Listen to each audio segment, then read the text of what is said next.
California Gold Rush by AJ, Blake, Hailey, and Jessica. What is that shiny thing in the river? This is what James Marshall probably said when he picked up that piece of gold in the American River near Columbia, California, an area now called Lotus. When Marshall found gold, he wanted to be a speaker, but word got out and started the California Gold Rush. The miners traveled by wagon. That was the most common way to get to California when they want overland. They had to be sure to leave early enough because they didn't want to get caught in the mountains. You didn't want to get caught in the mountains like the Donner Party, who resorted to cannibalism for food.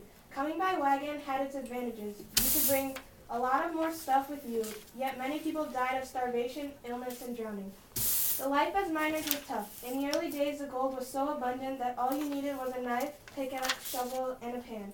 It was not uncommon for the miners to find $2,000 in gold, but some were lucky to find enough to buy food to eat.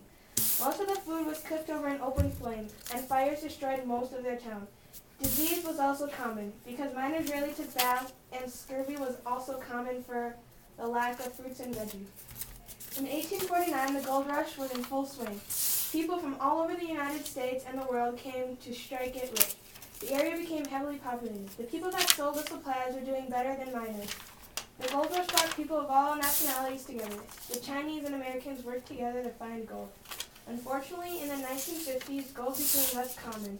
Whenever the Chinese would find gold, the Americans would get jealous and angry at them.